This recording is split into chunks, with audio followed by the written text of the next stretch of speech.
Olá, boa tarde a todos. Agora já não posso mesmo fugir. Eu, quando me lançaram este desafio, fiquei muito honrado, e ainda estou, e agradeço imenso à Fundação O Que Dado Importa me ter convidado. Sinto-me realmente muito honrado de poder estar aqui. Eu já tinha assistido antes e quando me convidaram pensei, mas que tamanha honra. Eu não tenho aquelas histórias de vida que eu tenho ouvido aqui neste congresso e eu sou um privilegiado, eu sou um sortudo a quem a vida sorriu. Eu vou-vos contar aqui a história da minha vida com o coração nas mãos, é a única forma que eu sei fazer. Não preparei nada, ou seja, às vezes pensava, vou dizer isto, vou dizer aquilo, e 2 segundos depois, o que é que eu ia dizer, o que é que eu ia fazer, e não faço ideia. Se viesse aqui falar sobre aquilo que eu faço na vida, eu faço eventos e faço stands para feiras e essas coisas, era mais fácil. Eu preparava uma apresentação, mostrava uns bonecos e fazia isso. Mas só que grande parte da minha vida eu não tenho bonecos, eu não tenho fotografias. Não tiramos fotografias quando somos infelizes, não tiramos fotografias quando nos sentimos miseráveis, não tiramos fotografias em momentos difíceis da nossa vida.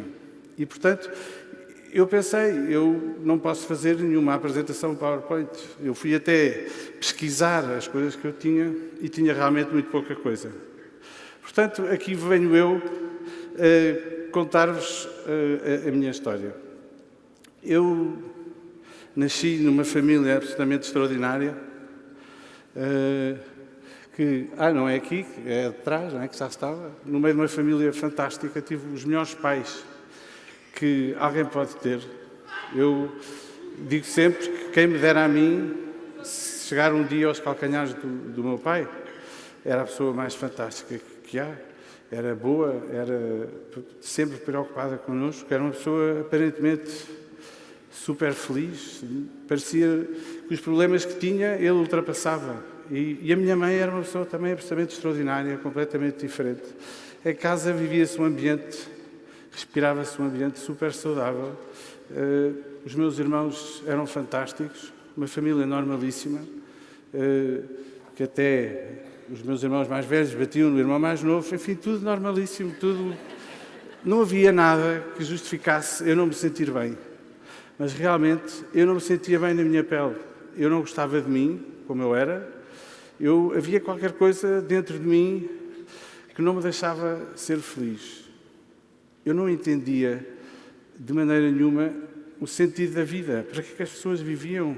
As pessoas andavam a correr. Eu olhava para o meu pai, que ia trabalhar todos os dias, super responsável, e eu pensava, mas aonde é que ele vai? E porquê é que ele chega sempre com aquele sorriso e com aquela preocupação e com aquela alegria de estar connosco, se o que ele fez foi ir trabalhar, se o que ele fez foi ir fazer coisas que a mim não me davam alegria nenhuma. Eu não gostava de me esforçar, eu tinha a sorte de ser um aluno mais ou menos, não precisava de me esforçar muito para aprender na escola as coisas que me ensinavam e, portanto, para mim o esforço era qualquer coisa que só fazia sentido se tivesse alguma recompensa material, aparentemente, mas depois também, quando eu tinha essas coisas materiais, elas não me preenchiam, elas não me faziam sentido.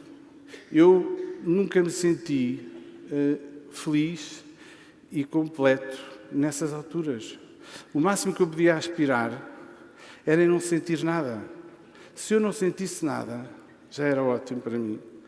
Portanto, eu muito cedo comecei a não gostar de mim, achava que era gordíssimo, como podem ver, era mesmo. Era assim, como esta fotografia, que eu me sentia. Podem ver que realmente não sou propriamente um top model. Sentia-me gordo, sentia-me triste e sentia que as pessoas olhavam para mim da mesma maneira que eu me olhava. E, portanto, isso foi-me criando um sentimento enorme de inadequação. Eu lembro que ia para a escola e eu, por exemplo, na escola não tinha muitos amigos.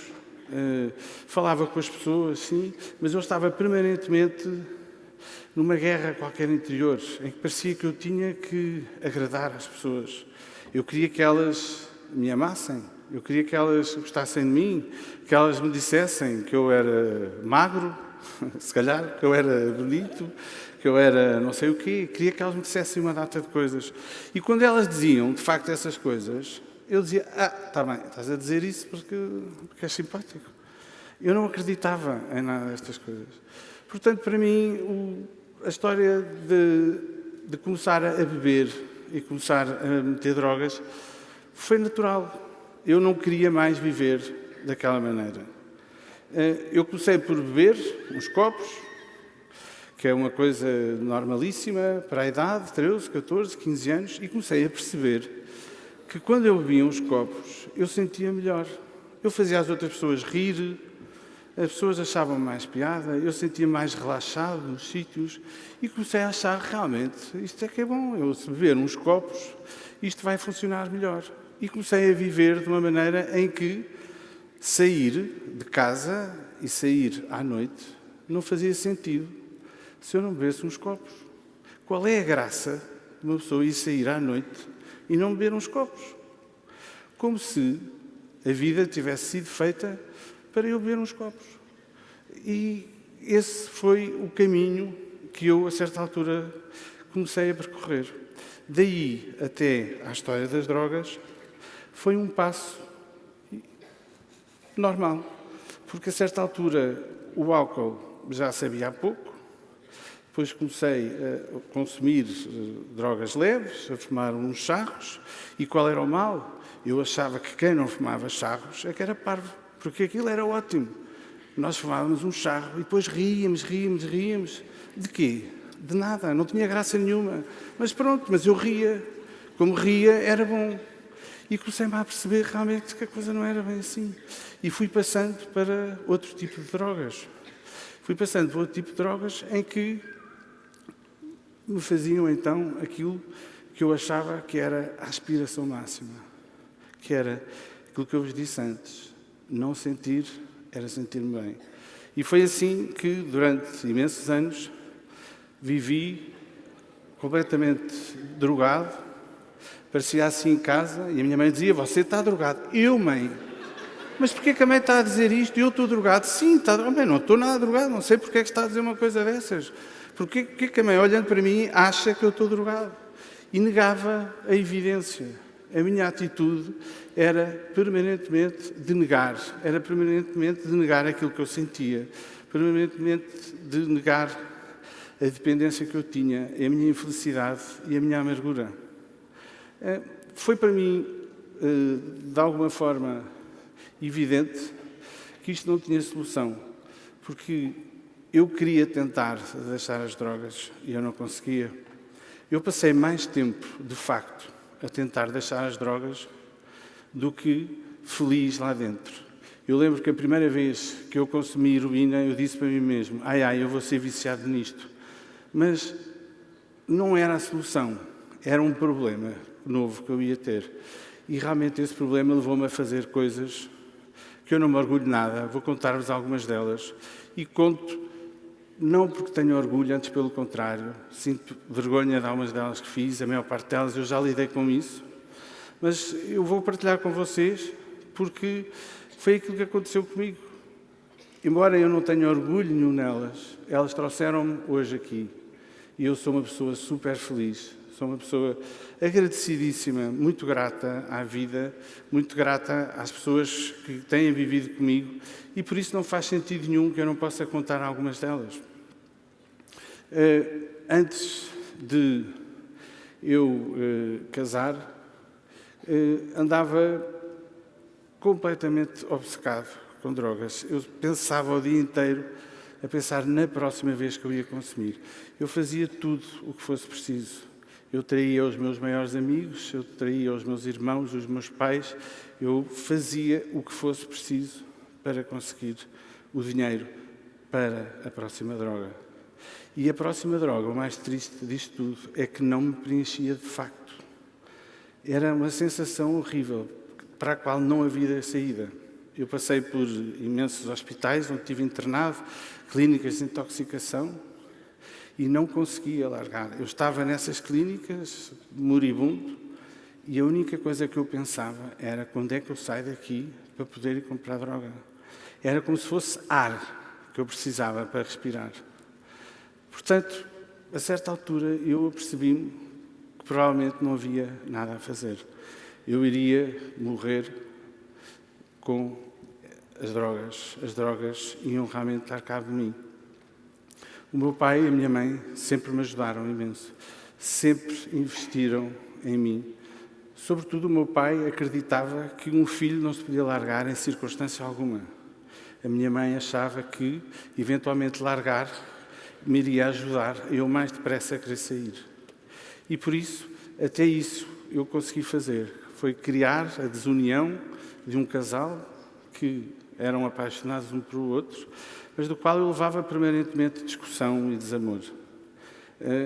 Em minha casa o problema era esse, daquilo que se falava era disso, o que é que eu fiz, qual foi a última história minha, e era isso que era o dia-a-dia da minha família, desta família que vocês viram e da qual o único problema visível era eu. A certa altura comecei a trabalhar parte para sustentar o meu vício e realmente a necessidade de dinheiro que eu tinha era tal que eu era bom naquilo que fazia. Comecei por vender fotocopiadores e chegava aos sítios e conseguia vender fotocopiadores às pessoas. Era a realidade, quer eles precisassem, quer não precisassem. Quem precisava era eu. Portanto, eles tinham que comprar um fotocopiador e cheguei a vender, eu acho, 2 fotocopiadores no sítio. Há alguém que provavelmente ainda hoje não percebe porque é que os comprou. Aquilo que nos passa pela cabeça, aquilo que me passava pela cabeça quando eu precisava de ir consumir, eu não consigo sequer explicar. Onde é que se vai buscar tanta energia, tanta inteligência, tanta capacidade de inventar histórias? E por isso eu fiz todas as coisas que eu me lembrei, todas as coisas que eu soube para conseguir esse dinheiro. Há histórias que me magoam especialmente e que têm a ver com amigos próximos meus.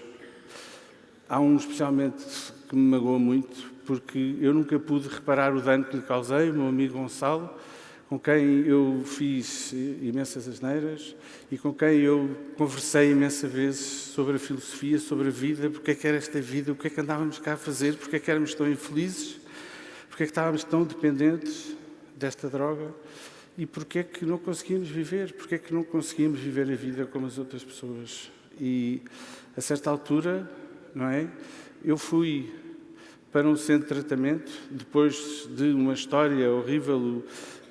Combinámos os dois fazer uma história horrível daquelas, de enganar alguém, e depois eu é que fiquei com o dinheiro todo e fugi e fui para o Brasil.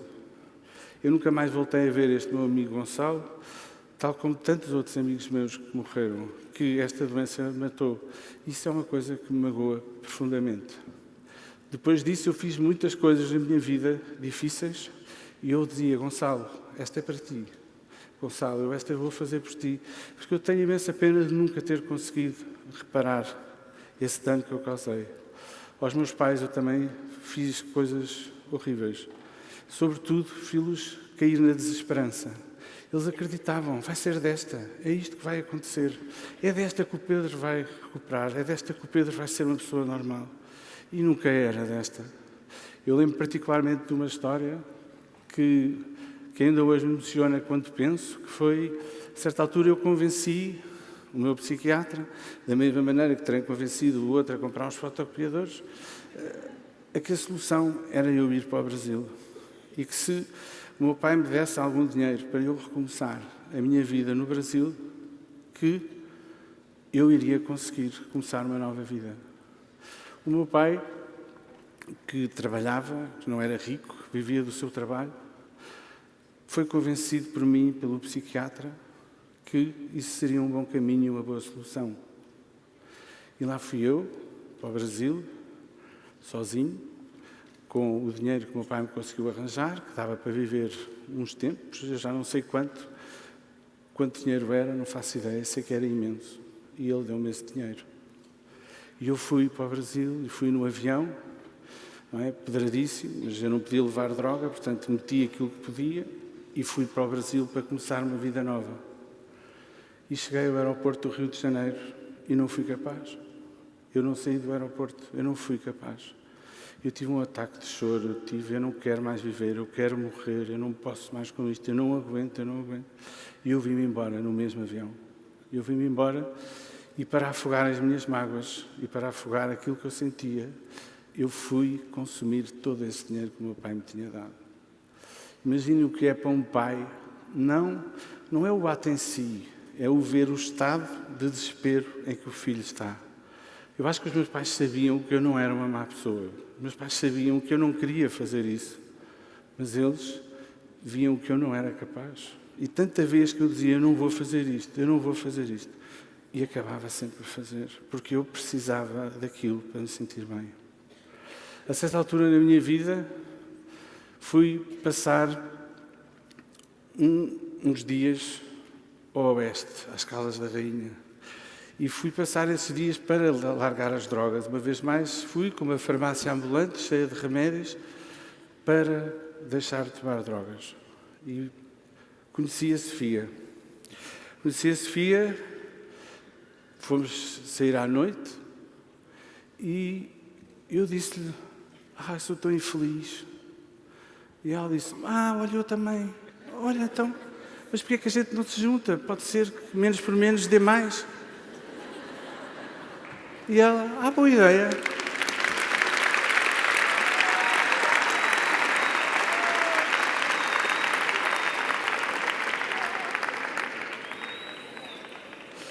Três dias depois, fui falar com o pai da Sofia, a dizer que queria casar com ela. Como devem imaginar, ele gostou imenso. Ficou felicíssimo. Isto era dia 17 de abril. E uma irmã da Sofia ia casar dia 30 de junho. E eu disse-lhe, porquê é que não aproveita? É uma estupidez estar a fazer duas festas. Tu és maluco.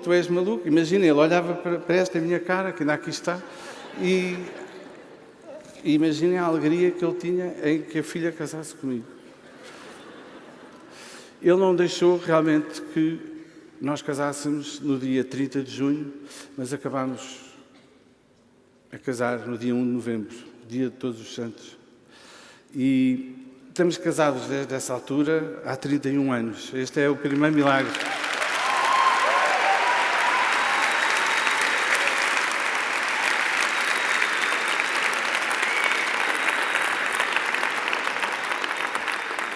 Conforme podem ver, eu era gordíssimo, continuava gordíssimo, a não gostar de mim e era assim que eu era. Quando casámos, ficámos a viver nas Caldas da Rainha e muito pouco tempo. A Sofia também tinha alguns problemas com drogas, não eram aparentemente tantos como os meus, mas esta história das drogas e da adição é uma doença. As drogas são só um sintoma. E, portanto, muito rapidamente estávamos os dois metidos até ao pescoço com o problema das drogas. Como se isso não bastasse, fomos noutra viagem para o Brasil, já os dois, em que íamos tentar uma vida nova e correu o pior possível. Foi a fase mais louca da minha vida, em que eu me senti completamente louco. Nós vivíamos lá todo o tempo a meter drogas e houve uma altura, houve um dia em que eu praticamente ia enlouquecendo e eu tinha a certeza que estava a ser perseguido e dizia à Sofia, Sofia, eu estou a ser perseguido, Sofia, aquele homem vai-me matar, Sofia. E a Sofia estava igualmente drogada, mas quis Deus que ela conseguisse tomar conta daquela situação. Eu estava de tal maneira doido e tinha tanta certeza que estavam os homens atrás de mim, peguei o dinheiro todo que tinha e deitei a janela fora, num táxi. A Sofia, calma Pedro. E estávamos realmente à beira da loucura. Numa cidade como o Rio de Janeiro, acabámos a encontrar o dinheiro que tínhamos atirado pela janela umas horas mais tarde, que é uma coisa impensável.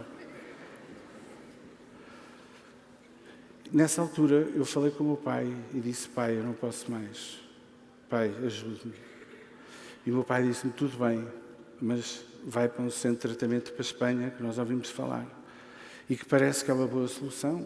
Há uns casos de pessoas que se curam lá e que se tratam. Porque eram outros problemas que existia há 27 anos, era o que é que se faz com uma pessoa como eu? Qual é o tipo de tratamento? Aonde é que há? Por mais que se procurasse, não havia resposta. E então, o meu pai disse-me, tudo bem, mas assim que chegar, vai direto, porque nós não estamos em condições nem físicas, nem psicológicas, para tomar conta de si. Supostamente, a Sofia, um caso à parte, a Sofia não podia ir comigo, no centro de tratamento não a aceitavam, e a Sofia e eu também estávamos supostamente zangados, sabe Deus porquê, mas era assim que nós tínhamos decidido, vai cada um para o seu lado. E eu fui então para esse centro de tratamento. Esse centro de tratamento foi duríssimo para mim, batiam-me quase todos os dias, mas eu não queria voltar ao inferno das drogas, e por isso lá fui ficando. Fui ficando e passado uns meses entrou a Sofia. Passado uns meses, foi para aí um mês, entrou a Sofia. Num centro paralelo a essa associação, tinha vários centros, em várias cidades diferentes de Espanha, e eu estava em Valladolid e a Sofia estava em Plasência, em Cáceres. E disseram, olha, a tua mulher está em Plasência e gostava de te ver. E eu, a sério, a Sofia está, mas que bom. E era aquilo que eu mais queria, era estar com ela. E então, ao fim de 2 meses, deixaram de estar com a Sofia. A Sofia tinha um brinde. Estava à espera de bebê da minha filha Filipa, Pira, a quem eu mando um beijinho, que está a ouvir-me nos Estados Unidos, onde ela mora. Olá, minha querida filha. E nasceu a Filipa. A Pira nasceu num centro de tratamento em Espanha, num hospital, é claro, mas viveu os primeiros tempos da vida dela nesse centro de tratamento. Eu continuava a lá estar, porque eu não queria mais voltar àquele inferno.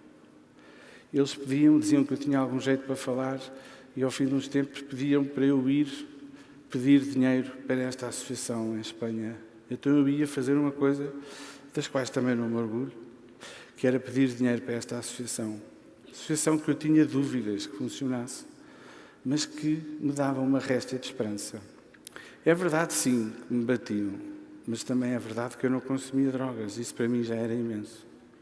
Ao fim de uns tempos, a Sofia convenceu-me que não podíamos continuar ali, que aquilo não era vida e que viver não era viver preso num sítio só porque eu não tomava drogas. A vida não podia ser não tomar drogas. Havia muito mais para viver. E então, lá saímos deste centro, finalmente, onde eu estive, eu não sei bem, porque eu não tenho datas fixas, nem tenho paciência para ir à procura, porque acho que não vale a pena. Mas eu diria que estive lá 2 anos, neste centro.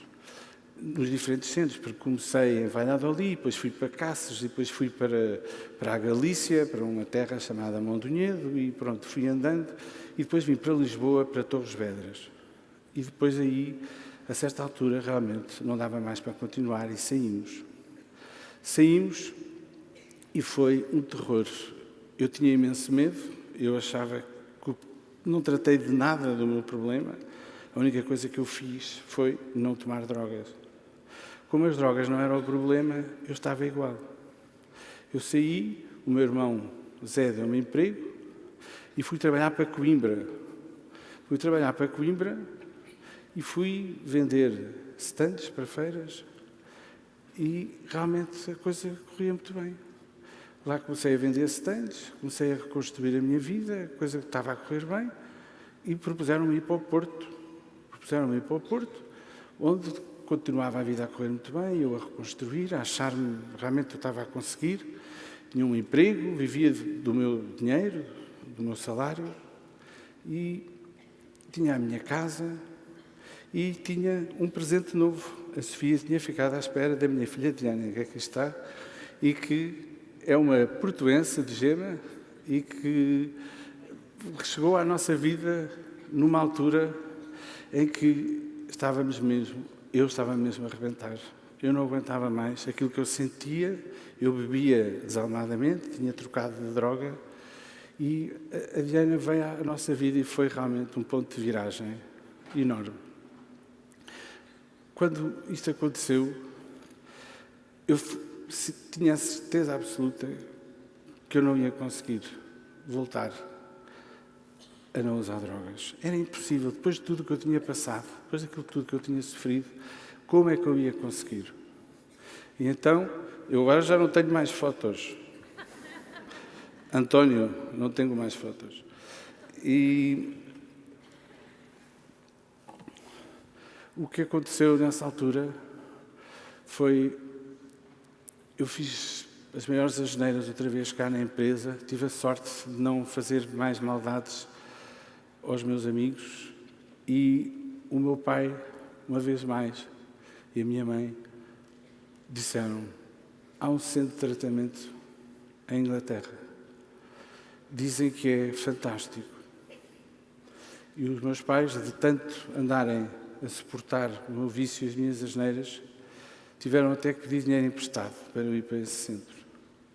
Foi muito doloroso, porque eu no Porto acabei péssimo, viciado em metadona. No Porto era o único sítio do país que tinha metadona, então eu estava completamente viciado em metadona, para além das outras drogas. Metadona é uma droga química muito pura e que vicia imenso. E então eu nem sequer conseguia sair do Porto, porque eu não podia viver sem metadona. Então, outra das coisas que eu me faz lembrar, e que me magoam ainda, foi ter feito o meu pai passar por a situação de ir à estação de Santa Apolónia, dia 22 de dezembro. Na altura, era a estação completamente cheia de imigrantes, era impossível. E o meu pai ia ter com um enfermeiro que vinha do Porto e que ia trazer a metadona para eu poder sobreviver uns dias em casa dele. É indescritível realmente aquilo que eu fiz e aquilo que eu pedi aos meus pais e às pessoas à minha volta. O meu pai lá foi, não sei como encontrou o tal enfermeiro, trouxe a metadona e chegou a casa e foi pôr ao banco, no cofre do banco, a metadona, para poder curar o filho ou acalmar o filho de uma coisa, de uma doença que ninguém sabia como havia de curar. E lá fui eu para a Inglaterra, desesperado. Eu pensava, eu tenho 2 filhas, o que é que eu lhes vou ensinar? O que é que eu lhes vou dizer que vale a pena viver? O que é realmente bom na vida? O que é que eu lhes vou dizer perante as situações que elas vão viver, como é que elas vão ultrapassar? E então aceitei este desafio, já desesperado, e fui para este centro de tratamento. Este centro de tratamento foi o princípio de uma vida nova. Graças a Deus, eu já não vou continuar com esta história horrível que vim até aqui. Eu tenho uma história nova para vos contar. Tenho uma história boa para vos contar. Eu entrei no centro de tratamento nesse dia e subi as escadas. Eu estava a subir as escadas e pensava, eu vou-me embora, eu vou subir. Eu não vou aguentar mais isto. Os meus amigos não me falam. Os meus amigos praticamente não me falavam. A minha família já não pode comigo. Já ninguém aguenta. Mas eu tenho estas minhas filhas, tenho a minha mulher, o que é que vai ser de nós? E então eu subiria mais um degrau. Mas muito devagar eu subi aquela escada. E cheguei lá acima e o diretor do centro recebeu-me e ele tinha um póster enorme na parede que dizia uma frase que eu estava careca de ouvir, mas que nunca tinha ligado, e que dizia: hoje é o primeiro dia do resto da tua vida, em inglês. E a minha vida mudou aí. Eu comecei a olhar para aquilo e disse ao diretor do centro: gosto desta frase. Ele disse: pois é, Pedro, hoje é o primeiro dia do resto da tua vida. Se tu quiseres, nunca mais vais ter que usar drogas. E foi assim que aconteceu. Passaram 27 anos, eu nunca mais toquei numa droga, desde esse dia.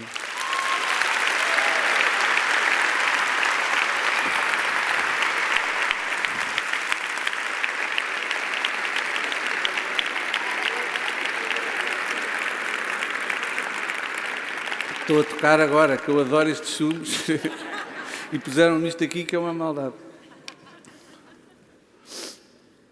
Foi muito difícil, porque finalmente eu aprendi qual é que era o meu problema. Era um centro em que estava cheio daqueles meus amigos que não me falavam. Eu entrei na sala e conhecia 2/3 da sala, pensava, ai meu Deus... que achavam que eu era péssimo. Eles estavam lá por outras razões. Eu era péssimo. E eu senti-me realmente, pensar, mas como é que eu agora saio de Portugal, venho para um centro, para a Inglaterra, numa vila com, não sei, 2.000 habitantes, nem sei se tinha tanto, e de repente, desses 2.000 habitantes, há 25 a quem eu já fiz alguma maldade, ou que... Como é que é possível? Mas essas pessoas ajudaram sempre imenso. Foi duríssimo. Eu fiquei, por causa da história da metadona, um mês sem dormir. Eu não conseguia dormir. Este centro de tratamento, eles não eram muito apologistas de desintoxicações muito fortes. E na altura não era assim. Era suposto que nós sofremos um bocadinho na carne. Mas realmente a metadona era tão dura e tão difícil que eu não dormia. E não pensem que isso me custava. Porque eu tinha a certeza absoluta que eu tinha encontrado um novo modo de vida. E esse novo modo de vida passou por mudar completamente o chip. Eu ali ensinaram-me a olhar para a vida de outra maneira. A primeira coisa que fizeram foi eu fazer a história da minha vida. E eu comecei a escrever, e escrevi, não sei, 50, 60, 70 páginas, de todas as coisas que eu me lembrava que tinha feito. E de todas as coisas que me tinham magoado. E de todas as coisas que tinham sido importantes para mim. E depois eu lia isso a 12 pessoas que tinham passado pelo mesmo que eu, portanto, pacientes que estavam nesse centro, e eles depois escreviam-me cartas. Cartas a desancar, a dizer, mas como é que tu foste capaz de fazer isso ao teu pai? O que é que há dentro de ti que te deixa tu fazeres isto ao teu pai, fazeres isto à tua mãe, fazer isto aos teus maiores amigos, às tuas filhas? Como é que alguém que tem uma filha de 9 meses está aqui em Inglaterra, num centro de tratamento, não é? Nestas condições? E eu comecei a perceber de onde é que isso tudo vinha. E comecei a identificar esses problemas todos. E lembro perfeitamente de me virar para o alto e dizer, olha, eu não sei se tu existes, não, mas ajuda-me. Porque eu não sei lidar com isto. Eu sozinho eu não vou ser capaz. Mas tu, realmente, se tu existes, fica comigo, ajuda-me. E eu senti essa ajuda desde esse dia até hoje. Desde esse dia até hoje que eu tenho esse companheiro. Eu tenho essa pessoa a quem eu me dirijo, a quem eu chamo Deus e a quem eu peço, olha, ajuda-me, ajuda-me. E nos momentos mais difíceis. E a verdade é essa. Eu tive a consciência que eu sozinho não podia nada. Mas se eu não estivesse sozinho, e se eu acreditasse nas outras pessoas, e se eu acreditasse no poder superior a mim, eu ia conseguir viver e eu ia conseguir ser feliz. E desde aí para a frente...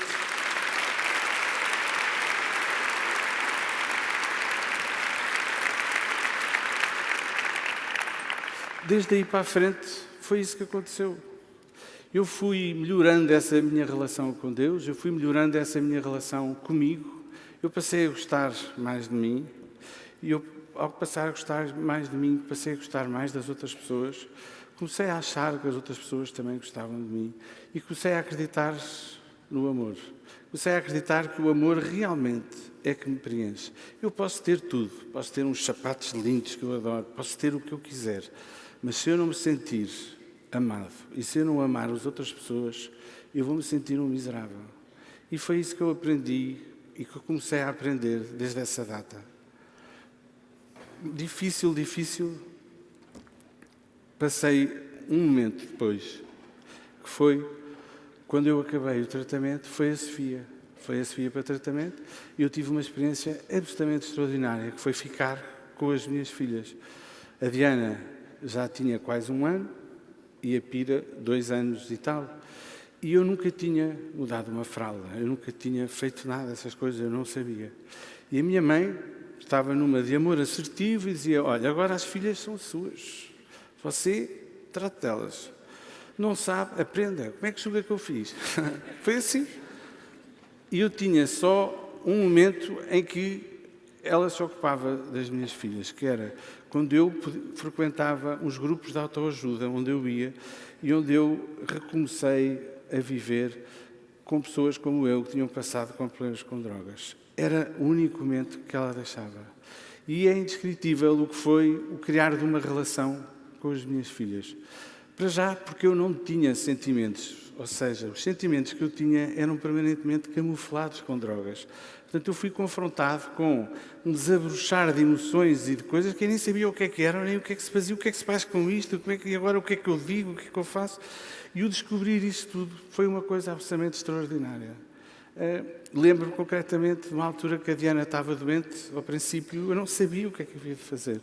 E ela chorava imenso, também se calhar por falta de amor que eu não lhe tinha dado antes, ela chorava imenso e eu não sabia como calá-la. Eu mudava a fralda, eu mudava a roupa, eu fazia não sei o que, eu não sabia. Era durante a noite, o que é que eu faço? E eu não sabia, mas realmente virava-me para Deus e dizia, Senhor, ajuda-me, ajuda-me. Se tu existes e se estás de facto aí em cima, que eu sei que estás, porque já me ajudaste até aqui, ajuda-me.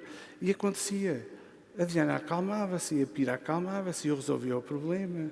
E as coisas iam acontecendo. É verdade que não era fácil. Mas quem é que há uma vez me disse que era fácil? Onde é que há uma vez aquilo que é fácil é bom? Nunca. Aquilo que é fácil, normalmente, tem escondido atrás um preço a pagar. Foi engraçado e um momento difícil foi quando a Sofia veio do tratamento. A Sofia chegou ao tratamento e, portanto, nós éramos dois estranhos, não é? Completamente dois estranhos. Eu nunca tinha estado com a Sofia, senão ou a meter drogas, ou a pensar em ir meter drogas, ou como é que íamos arranjar dinheiro para a próxima droga e o que é que íamos fazer. Portanto, não nos conhecíamos de maneira nenhuma. Então foi como começar do zero um casamento e uma relação. Eu tinha lido um livro que tinha gostado imenso e que dizia que o amor não era um sentimento, mas era ação. E o amor era decisão e compromisso. Portanto, era uma ação. Eu decidia amar a Sofia e tinha o compromisso, nem que chamam picaretas, eu vou amar a Sofia. E eu disse, olha, vou pôr isto em prática. E assim fiz, e ainda bem que fiz, porque saiu uma sorte grande, de facto.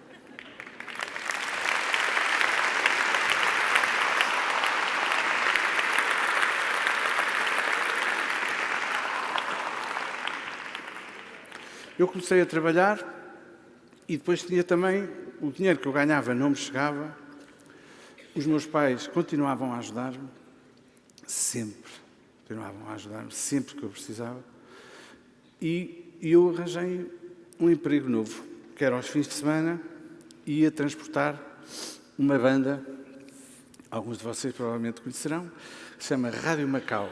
E então, eu ao fim de semana, era uma carrinha, era um homem, tinha uma carrinha enorme, daquelas de 9 lugares, e eu transportava a banda e ia para todos os lados com eles, ia para o Minho, ia para o Algarve, ia para todo lado.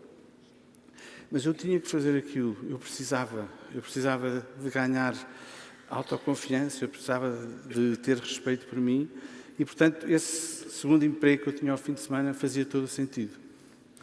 Era duro porque eu estava com artistas que permanentemente faziam aquilo que eu não queria fazer, toda a hora, bebiam copos, faziam outras coisas e eu não queria nada daquilo para a minha vida. Mas eu sabia que não fazia mal, que eu tinha que fazer aquilo e que se eu pedisse ajuda ao meu amigo, ele ia me ajudar. E assim fez e nas situações mais difíceis. Porque parar de usar os primeiros dias é fácil. O problema é depois, na vida como ela é. Foi muito difícil no bairro onde eu morava, o merceeiro olhar para mim, a menina da papelaria, o senhor da drogaria, que sabiam as minhas histórias todas, sabiam o meu passado. Eu olhava para mim e dizia, olha, lá está este, daqui a 8 dias estás na mesma, não sei o quê. Fazia eu na minha cabeça e era isso que se passava. E, portanto, essas partes eram difíceis de lidar, mas eu sabia que iam passar. E até encarava com certo humor. E por isso conto esta história dos Rádio Macau. Estava um dia em Silves, num castelo de Silves, com os Rádio Macau, e de repente estava lá uma produtora musical, nem sei porque é que eu me lembrei desta história, mas é assim. Estava lá uma produtora musical, depois está a conversa comigo, e tu, sim, eu vivi nas Caldas e trabalhei nas Caldas. Sim, eu também sou das Caldas. Dizia ela, boa, ainda bem, então, pois. E conheces lá muita gente? Eu disse, conheço isto, conheço aquilo, né?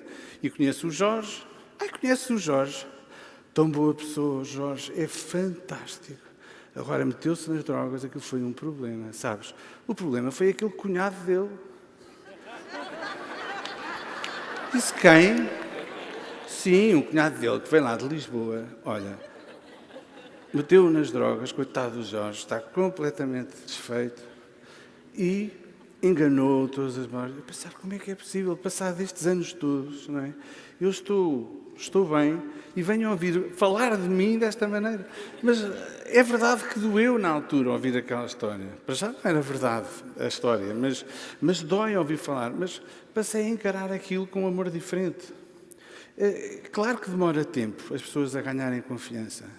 Claro que foi difícil os meus pais, os meus amigos, os meus irmãos ganharem confiança em mim. Eu lembro que ao fim de uma semana de estar em tratamento, nós éramos autorizados a ligar para casa. E eu liguei para casa e atendeu a minha mãe. Eu disse, mãe! E ela disse, o que é que foi? O que é que aconteceu? Porque quando eu ligava era isso que acontecia. Não acontecia outra coisa. Não era nunca para saber dela, não era nunca para lhe dar boas notícias, porque eu não podia, eu não era capaz. Eu tive a sorte, a enorme graça de acabar completamente em paz com os meus pais. Meus pais já morreram os dois e eu pude acompanhar a vida deles, eu pude estar com eles, eu pude lhes pedir perdão por tudo aquilo que eu lhes fiz, pude, à minha maneira, acabar cuidando deles. Acabei até a cuidar do dinheiro deles, depois de o ter gasto tanto e de ter sido tão infiel a tudo isso, acabei a ser eu a tratar do dinheiro deles e a pagar as contas deles e eles a terem essa confiança.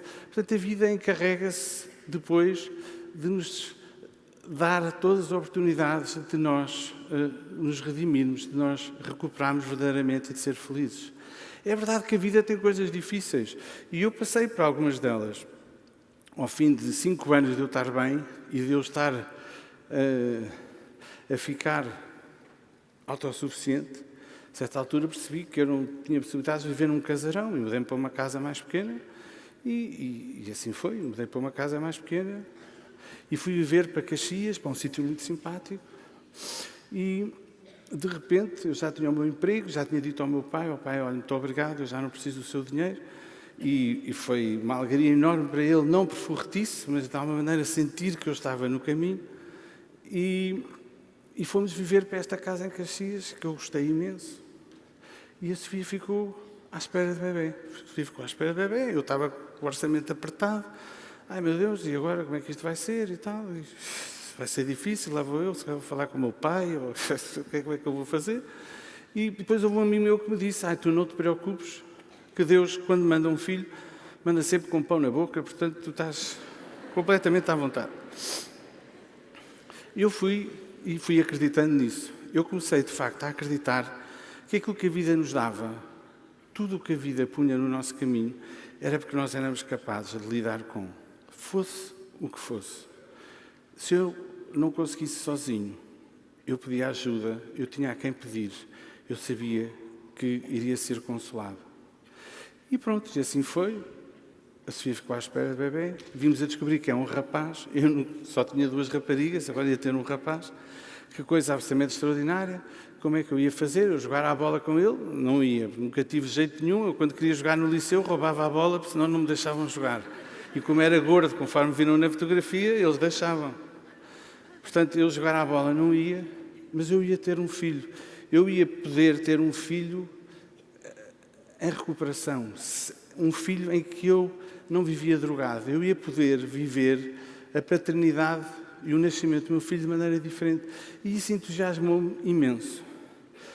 Claro está que o pão apareceu, não é? As coisas melhoraram no meu emprego, eu comecei a ganhar mais dinheiro e mudámos de casa, e mudámos para um prédio ao lado com mais um quarto para poder ter o quarto para o nosso querido João Maria. Chamava-se João Maria, e então vamos embora, vamos mudar. E foi uma gravidez difícil, mas nós estávamos tão felizes, porque também as nossas filhas também queriam, e ter um irmão rapaz, enfim, todas essas coisas. Tínhamos combinado com o médico que eu ia poder assistir ao parto, outra das coisas que eu nunca fiz, eu ia poder assistir, e estava tudo marcado e tudo combinado. Lá fomos, quando a Sofia estava em trabalho de parto, lá fomos para o hospital, os dois a fazer respiração, que a Sofia me treinou, e íamos no carro a fazer respiração, lá fomos para o hospital, e chegámos ao hospital. A Sofia já estava em adiantada fase de parto. E a Sofia entrou e eu ia entrar. Disseram, não, o senhor não pode entrar. Eu não posso entrar, mal, então. Não, o senhor não pode entrar, isto hoje está para aqui uma grande confusão. Olha, o senhor não me faça isso. Eu estou ansioso há não sei quanto tempo para poder assistir ao nascimento do meu filho. Não sei se não lhe contei, tinha tido 2 e que não tinha assistido e que não sei o quê, a tentar convencê-lo como ao outro das fotocopiadoras. Que eu, às vezes, sou muito persistente. Não sei porque é que os meus irmãos estão-se a rir. Não sei porquê, mas pronto, eles estão-se a rir, lá sabem. E então, dizer, o senhor não me faça uma coisa dessa. Não, não pode ser, não pode ser. Enervei-me imenso, vocês não podem fazer isso, não podem fazer isso. E foi-me prometido que eu podia assistir. E pronto, e realmente não me deixaram assistir. E eu fiquei à porta. Eu fiquei à porta com uma cunhada minha e à espera que me dessem novidades. Eles realmente vieram com as novidades. E vieram com a novidade que o meu filho tinha morrido durante o parto. E para mim mas como é que isto é possível? Eu estou bem há 5 anos. Tenho uma vida, eu sei que eu fiz muita asneira, eu sei que eu fiz muita porcaria, mas eu quero ter uma vida melhor. Agora ia ter um filho. E o que é que aconteceu aqui? E lembrei-me, Pedro, tens o teu amigo. E eu virei-me para o meu amigo e disse, ajuda-me. Virei-me para Deus e disse, ajuda-me. Eu não sei porque é que isto aconteceu. Eu não percebo nada disto. Mas eu tenho a certeza absoluta que isto só aconteceu para trazer coisas boas à minha vida. E no mesmo segundo eu mudei. A minha cunhada estava ao meu lado, não queria acreditar.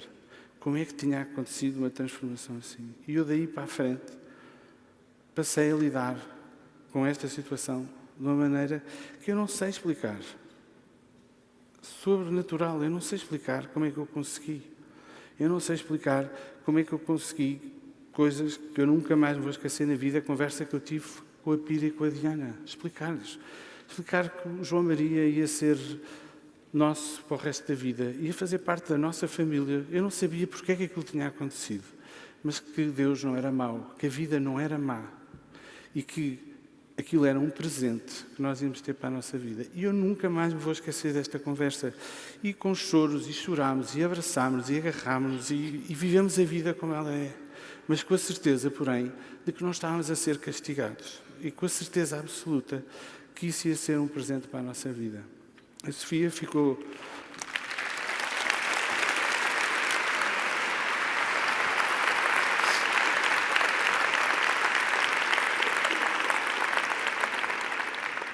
As palmas não são para mim, eu não tenho qualquer mérito nisto, juro. A Sofia ficou com uma depressão e ficou hospitalizada há uns tempos e foram momentos muito difíceis. Mas aquilo que eu guardo no meu coração era que eu ia-me deitar e tinha 10 amigos na sala que ficavam lá toda a noite. E quando eu acordava de manhã, estavam lá outros, ou alguns dos mesmos, a perguntarem, Pedro, precisas de alguma coisa? O que é que nós podemos ajudar? Deixa estar que eu levo as tuas filhas à escola, ou tu vai lá para o pé da Sofia, ou faz não sei o quê. Este amor que eu senti neste momento, eu nunca mais vou esquecer na vida. Se eu recomendo a alguém que perca um filho, eu não recomendo, mas essas coisas não são recomendáveis. Eu estou agradecidíssimo a Deus pela paz que Ele me deu, pela fé que Ele me trouxe, pela união que isso trouxe à minha família. Se isto quer dizer que estou agradecida que o meu filho tenha morrido, eu não sei, nem me interessa. Eu estou agradecido por tudo aquilo que eu recebi. Porque eu digo sempre que a vida é um pacote, não é? Tem um conjunto de coisas. E realmente eu tive que passar por essa situação, a Sofia também, as minhas filhas também, mas o que é certo é que saímos mais fortes e mais felizes disto. E daí para a frente foi sempre assim que me aconteceu. Mais tarde, passado uns anos, foi-me diagnosticado um cancro, um linfoma. Passado 2 anos, para aí. Então mas agora um linfoma. Ainda por cima um linfoma. O meu avô tinha morrido com linfoma, eu desde sempre tinha ouvido dizer, sim, o avô morreu com linfoma. E eu pensava, olha, boa, e agora o que é que eu faço? Fiz o de sempre, sentei-me, virei-me para Deus e disse, ajuda-me, eu não sei o que é que vai acontecer aqui, de certeza que eu vou sair daqui mais forte, de certeza que vai haver qualquer coisa de positivo daqui, eu não vou agradecer, se calhar, ter tido um linfoma, mas vou agradecer a travessia, vou agradecer. É como se eu me tivesse a afogar e apareceu-me um barco. Eu vou agradecer o barco, eu vou agradecer o marinheiro que veio no barco. E assim foi. E esse linfoma trouxe-me coisas tão boas. A primeira coisa de todas foi a minha renda da casa baixou para metade.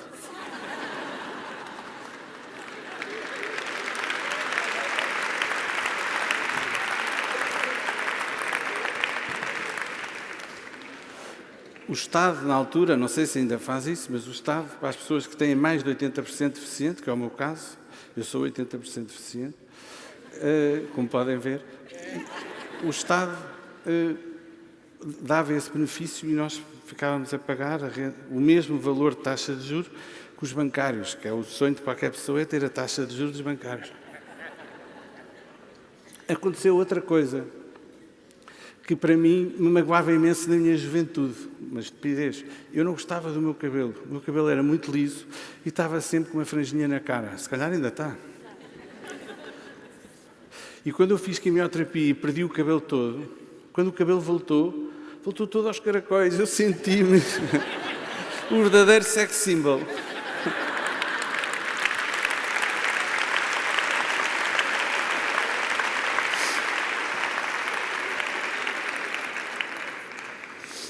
Que bom que é quando nós conseguimos, não por nossa iniciativa, não por nosso mérito, como é o meu caso, olhar para qualquer situação destas e agradecer. Não há melhor do que nos sentirmos gratos pelas coisas que temos, pelo aquilo que somos. E, no fundo, era isso que eu não era. E foi isso que a vida me tem vindo a ensinar. Eu, em momentos complicados que tenho vivido, eu lembro-me sempre disso. Eu lembro-me sempre de onde é que eu estava, de onde é que eu vim, do que eu passei. Eu lembro dos meus amigos que não tiveram a sorte que eu tive. Os meus amigos que morreram, os meus amigos que ainda estão a lutar, a batalhar. Eu tenho amigos meus que ainda estão a usar drogas, que usam drogas há 30 anos, que ainda não perceberam que a vida não é isso. Ainda não perceberam que não é preciso beber uns copos para sair à noite. Porque é que eu vejo isso, os jovens hoje, eu não quero ser paternalista, mas porquê é que aquele que leva o carro é o desgraçado, coitado, não pode beber? Eu ouço estas histórias e penso, mas será que as pessoas têm noção daquilo que estão a dizer? Eu sou felicíssimo, não bebo há 27 anos. Eu não sei descrever o que foi a primeira festa que eu fui em que não bebi e que não fumei drogas. Eu realmente não sabia dançar, porque eu era movido com um combustível diferente. Não sei se, entretanto, aprendi. Mas há uma coisa que eu sei, eu passei a gostar imenso de dançar e a divertir-me imenso. E não precisava de nenhum combustível para dançar. E por isso eu não quero dar conselhos, nem fazer apelos, nem dizer nada, mas eu queria só deixar isto aqui realmente aos jovens que aqui estão. Eu não os vejo, mas ouvi dizer que estão aí muitos. Porquê é que será que se eu for sair à noite e não beber copos, eu não me vou divertir?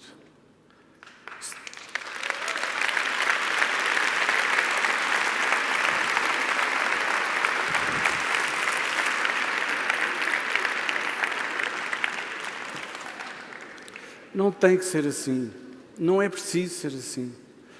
A vida não são os copos. Senão eu era um miserável, não bebo há 27 anos. E não sou. Eu tenho uma vida fantástica, gosto imenso daquilo que faço. Gostava de ser uma pessoa melhor, de facto. Gostava de não me enervar tanto, gostava de ser mais calmo. Muito disto tem a ver com a minha natureza, com a minha personalidade. Parte disto tem a ver com os tratamentos violentíssimos que eu fiz. Eu depois de... Não me estou a querer desculpar, é como eu acho que é. Eu acho que é assim. Eu passei por... A certa altura, depois da história do cancro, descobri que tinha uma hepatite C. A hepatite C é uma doença típica de ex-toxicodependentes, ou toxicodependentes no ativo, que é uma doença relativamente nova e que provoca, é completamente silenciosa e provoca uma cirrose e provoca uma degradação enorme do fígado. E eu descobri há 18 anos que tinha uma hepatite C. E fui ao médico, o médico disse, você tem que fazer um tratamento, porque isto é péssimo, nunca se sabe quando é que a hepatite C acorda, nunca se sabe quando é que o vírus se excita, e vai começar a desfazer o fígado. E então eu fui ao médico, fiz um tratamento que foi 10 vezes pior que a quimioterapia que eu tinha feito antes.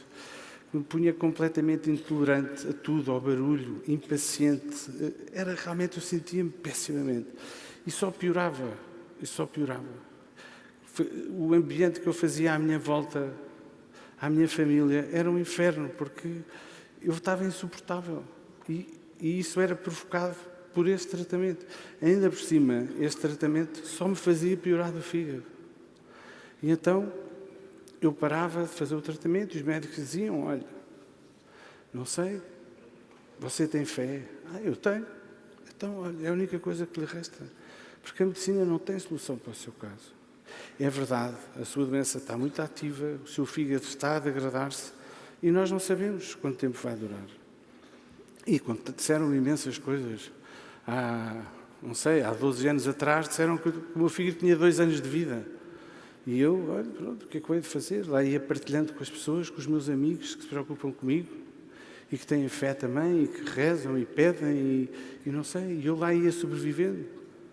Passado uns anos, voltei a fazer novo tratamento, porque os médicos disseram, olha, isto está mesmo a piorar. Agora há um tratamento, que é primo do anterior, só que em vez de ser todos os dias, é só uma vez por semana. Mas os efeitos secundários são menos maus, mas eram péssimos também. E eu só piorava do fígado. E eu, em conversa com a Sofia, decidi, Sofia, eu não quero mais fazer estes tratamentos. Estes tratamentos não me trazem nada de bom, nem a mim, nem a ninguém.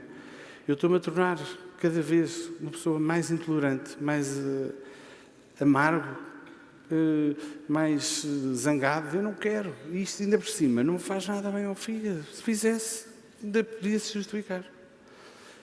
Então decidi que não continuava a fazer esses tratamentos. E, passado uns anos, vou ao médico à França, há 2 anos atrás, e o médico disse, olha, inexplicavelmente existe um novo tratamento. Existe um tratamento que lhe vai poder curar a sua hepatite. Só que você não vai consegui-lo fazer em Portugal, porque Portugal é muito difícil, usam normalmente os tratamentos mais obsoletos, porque é caro, o Serviço Nacional de Saúde não pode, e a sua solução é você fazer o tratamento cá em França. Você arranja um trabalho aqui, um trabalho qualquer, finja que tem aqui um trabalho, você não tem facilidades, e faz aqui em França. E eu disse, não, em França, mas como? Sim, inscreve-se no Serviço Nacional de Saúde, nós arranjamos aqui uma maneira. E eu falei com a Sofia e pensámos, e até falei com um amigo meu que tinha uma empresa em França, e aquilo não me cheirou bem. E a Sofia e eu decidimos, não, eu não me quero tratar, eu não quero curar este problema com uma mentira, eu não quero tratar este problema com chatices depois com as finanças, com chatices com o Serviço Nacional de Saúde francês, não, eu não quero nada disto. E o médico disse, olha, você vai ter com um médico português, muito bom, novo, e que está aqui hoje a ouvir, e que eu amo profundamente, que é um grande médico, eu, tudo o que sejam bons médicos e que realmente se importem com os seus doentes, eu tenho uma admiração enorme. E vai ter com este médico português e pode ser que consiga entrar no ensaio clínico. E eu assim fiz, fui ter com ele e ele disse-me, não, você não dá para entrar em ensaios clínicos, isto não está nada fácil, o governo português, o laboratório, isto andam aqui à bolha e ensaios clínicos já não vai haver cá. Você não pode fazer o tratamento. O tratamento é caríssimo, mas arranja-se uma maneira de você fazer o tratamento. Tem um hospital privado que já faz isso, você é rico. Eu disse, não, eu não sou rico, mas tenho imensos amigos, tenho a minha casa, tenho os meus irmãos, tenho a minha família. Se for esse o problema, isso resolve-se. E lá fui eu uma vez mais, pensar no assunto, falar com as pessoas, falar com a Sofia. E quando estava a pensar nisto, ligou-me uma pessoa, um deputado, e que me disse assim, olha Pedro, eu sei da sua história, eu sei que você tem uma hepatite C, eu sei que você tem uma cirrose terminal F4, e nós gostávamos, há um canal de televisão, que é a TVI, que quer fazer uma reportagem sobre esse assunto, porque estão a morrer pessoas em Portugal, escusadamente, quando há um medicamento. É verdade que é caro, mas estão a morrer pessoas em Portugal por causa de que não lhes é ministrado este medicamento.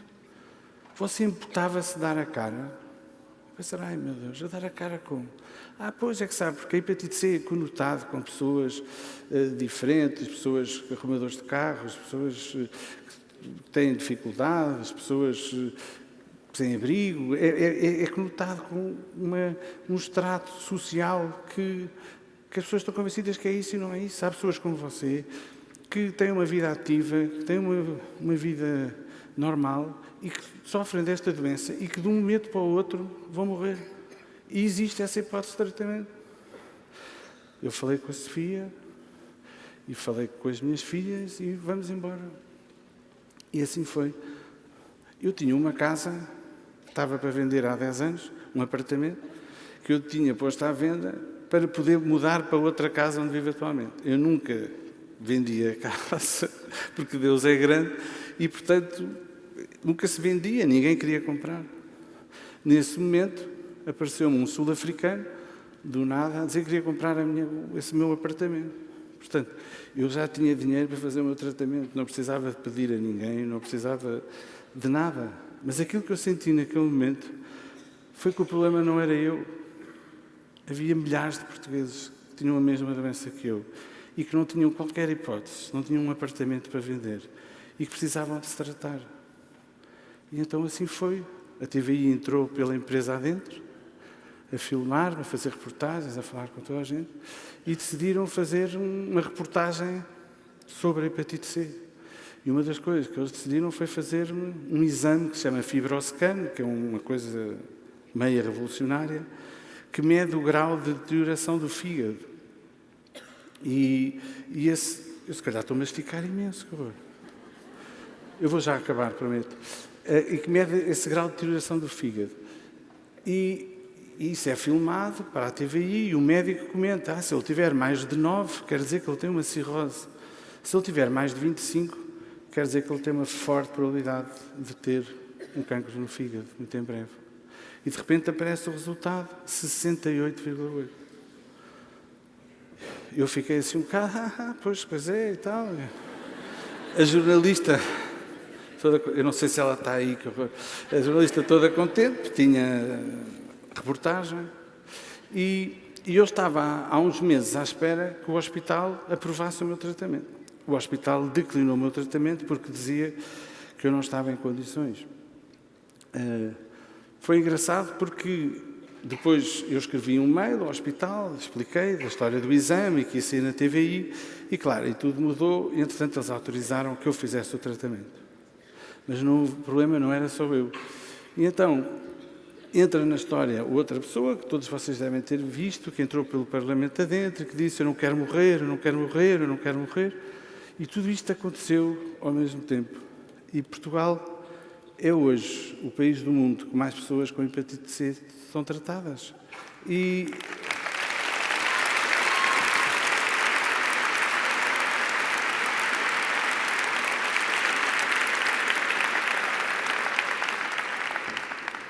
que mérito eu tenho nisto? Nenhum.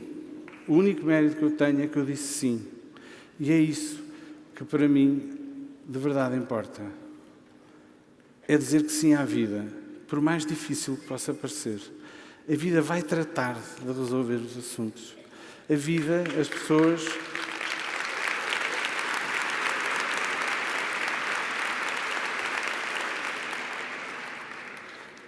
António, teremos fotos. A vida vai tratar sempre de nos dar as respostas que nós precisamos. A família é uma coisa essencial. Eu sem a minha família nunca teria conseguido ser o que sou hoje. Eu sou uma pessoa felicíssima. As minhas filhas, eu sei que elas gostam de mim, elas sabem por aquilo que eu passei. Não têm certamente orgulho das coisas que eu fiz, mas têm certamente orgulho da pessoa que eu me tornei e da família que nós somos hoje. Tem sido uma experiência incrível. Eu, conforme lhes disse, só tenho fotografias de momentos alegres, desculpem lá. mas realmente que melhor há na vida do que uma pessoa se sentir amada, uma pessoa se sentir querida pelos outros à nossa volta. Eu digo sempre que eu aprendi já tarde, mas a lição principal na vida, que é: eu sou feliz só se eu fizer feliz as pessoas que estão à minha volta. E é tão difícil, tão difícil.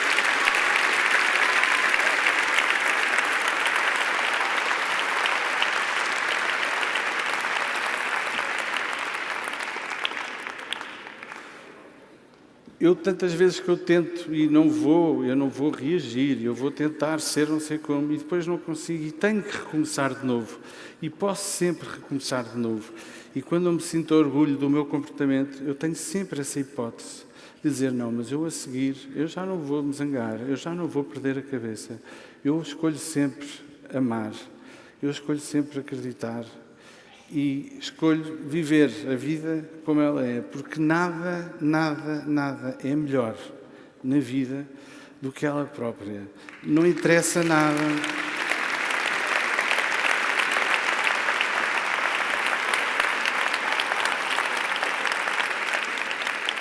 Olhem para isto. Eu tinha quase a certeza absoluta que eu não ia nunca ser avô. Por causa da minha saúde, quando foi esta história do fígado, muitas vezes eu achava: se calhar eu não vou chegar lá. E nesta fase final, antes de eu fazer o tratamento, eu tinha quase a certeza que eu não ia chegar lá. Mas havia uma parte que me dizia que eu não precisava me preocupar, porque Deus dá-me aquilo que eu preciso e serve-me aquilo que eu preciso da maneira que Ele acha melhor e que Ele acha mais interessante.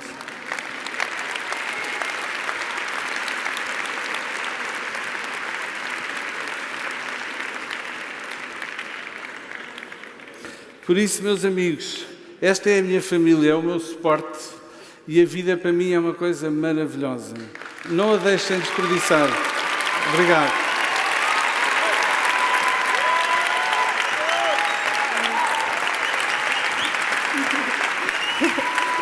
Pedro.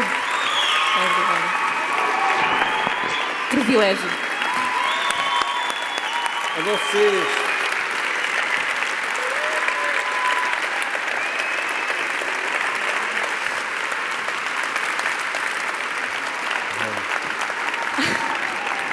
Alguém precisa de um Kleenex? Eu acho que tanta gente. Eu não sei se estou com uma sensação de déjà vu, eu acho que já disse isto hoje, mas por trás de um grande homem está... Queria chamar ao palco a Sofia.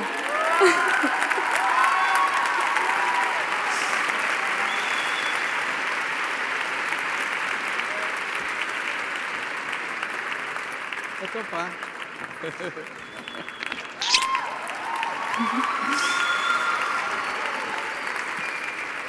Obrigada. Sentar-se. Se tiverem as vossas perguntas, não se esqueçam de entregar aos voluntários. Peço que entreguem o mais rapidamente possível. Eu tenho 3 mulheres, portanto ainda tenho mais essa sorte na minha vida. Então, enquanto aguardamos as perguntas, já estamos a olhar para o relógio. Eu peço desculpa que eu vou... Não peço desculpa, pelo amor de Deus, foi ótimo. Não peço desculpa, Pedro. Nós aqui de manhã, e o Pedro estava cá também ouviu, ficámos cheios de vontade de ir à Lua. Depois veio a Míriam, ficámos todos enamorados com a Míriam, e agora ouvimos o Pedro. E o Pedro provocou-me um enorme silêncio. Eu estava ali sentado e senti que o que de verdade importa muitas vezes funciona nos silêncios da vida. E foi profundo. E admiro profundamente a sua capacidade de ter transmitido de uma maneira tão seráfica, mas tão tranquila, o que foi em parte a sua vida, o inferno, mas felizmente está ali naqueles Alascas e naqueles Everestes perto do céu. Ainda bem que conseguiu. Parabéns aos dois. E vamos às perguntas, não é? Ainda não chegou nenhuma, Ainda não mas deve estar a chegar. Não, as pessoas não Estou conseguem convencido escrever. que vão chegar, mas aproveitemos o facto de estarem aqui os dois, não é? Vamos aproveitar essa possibilidade. O Pedro já falou muito, vai descansar agora um bocadinho. Eu acredito que, agora olhando para trás, é relativamente tranquilo ver o vosso percurso de vida, mas também acredito que devem ter vivido momentos de muita angústia em relação ao futuro. E que a vossa vontade de estar aqui hoje passe muito também por aquilo que vos interpela a vida das vossas filhas e dos vossos netos e que, portanto, todas estas pessoas que estão aqui a assistir seja, de facto, a vontade de que o mundo mude. Sentem na vossa vida que o vosso testemunho já ajudou a mudar o mundo? Eu já falei tudo. Não sei, eu espero que sim. Eu espero que já tenha ajudado algumas pessoas, mas já acho que o trabalho é para continuar, porque eu continuo a ver jovens, e nós, até estão aí um grupo que nós acompanhamos. E o meu grupo de jovens é um Grupo de espetáculo. jovens e que nós temos a maior admiração, porque são miúdos que vivem a vida tal como ela é, como o Pedro diz, e sempre a serem puxados para o outro lado. Muitas vezes é difícil e poderem sair à noite e entrarem neste esquema de beber e de drogas e de não ter que estudar, não ter que esforçarem-se e a combaterem isto tudo e a viverem a adolescência deles, coisa que nós não conseguimos fazer. Nós os dois não conseguimos viver uma adolescência normal. E estar a conseguir vê-los a fazerem isso é ótimo. Mas há muito mais para fazer, há muito mais. E isto não para por aqui e sempre que for preciso, sempre que for pedido para nós fazermos, vamos fazer, os dois juntos, que eu acho que isto é que nos dá força, pelo menos a mim, isto é tudo dividido a dois. Muito bem. Bom, agora vêm as perguntas fáceis, está bem? A primeira é, qual é o sentido da vida para si? O sentido da vida,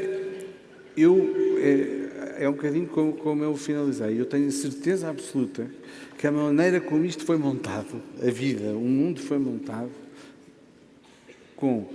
eu só sou feliz se eu fizer feliz quem está à minha volta. E isso é difícil e muitas vezes eu não sou capaz de o fazer. Mas isto foi montado assim, eu tenho a certeza absoluta. Eu sinto-me muito mais feliz quando eu dou alguma coisa de mim a alguém do que quando alguém me dá a mim.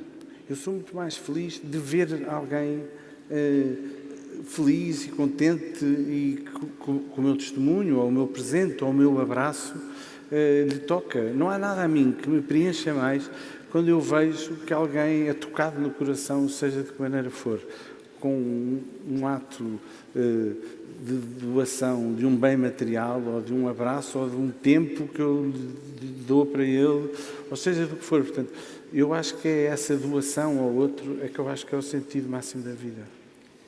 Pedro, como é que podemos ajudar um amigo toxicodependente? A maneira que podemos ajudar é dizendo-lhe que é possível. É dizendo-lhe que a recuperação é possível. É difícil, muitas vezes. Eu estou completamente disponível, se quiserem que eu fale com algum dos vossos amigos, que tenho todo o gosto e no maior anonimato de falar com essas pessoas, porque eu só tomava drogas porque eu não sabia fazer de outra maneira. Eu não sabia, eu queria ser feliz, eu procurava.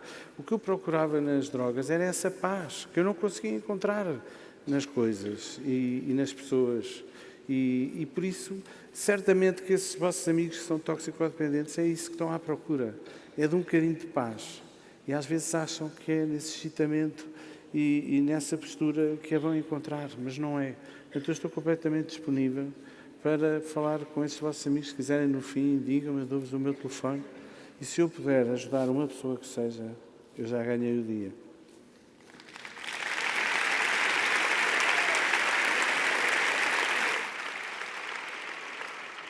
Pedro, como é que reage quando passa na rua e vê um drogado? Eu, muitas vezes, tenho a tentação de ir falar quando vejo um drogado. E muitas vezes não o faço, porque a sensação que me dá é que eu já vivi aquilo e não é isso. Eu não queria que as pessoas viessem falar comigo. Um toxicómano só para quando não pode continuar mesmo. E foi isso que me aconteceu. Eu só parei porque os meus irmãos e os meus pais me apertaram de tal maneira em que eu não tinha solução. E, portanto, só se consegue ajudar um toxicodependente quando ele quer e se deixa ajudar. Existem uma data de sítios em Portugal onde isso acontece. E esse primeiro passo tem que ser da própria pessoa.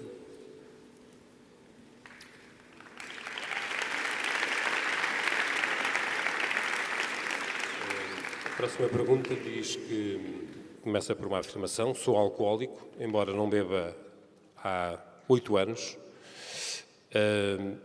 Ainda não consegui ser feliz. O que é que me aconselha? Eu sou alcoólico e não bebo há 27 anos e é possível ser feliz. Eu sou um alcoólico que não bebe e por isso o que eu fiz foi ir à procura das razões que me levavam a eu beber e eu tomar drogas, apesar dos danos que eu causava à minha volta. Ainda por cima, eu não era feliz com esse comportamento. Portanto, aquilo que eu posso sugerir, existem grupos de autoajuda. Eu conheço imensas pessoas que são alcoólicas e que não bebem e que são felizes e que a ajuda realmente de um alcoólico a outro não tem igual. E isso pode ser decisivo. Garanto-lhe que, na minha perspectiva, não há necessidade para nós vivermos infelizes, seja qual for a razão. Há de haver uma solução para o nosso buraco, para o nosso vazio, para a nossa incapacidade de lidar com a vida.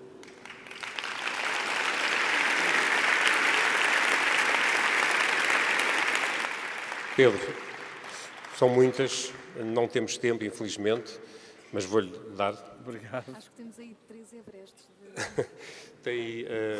Teria aí muito tempo para responder, obviamente, a essas questões, mas penso que ao ler as perguntas que lhe fazem, pelo menos percebeu que a sua intervenção aqui hoje valeu imensa pena.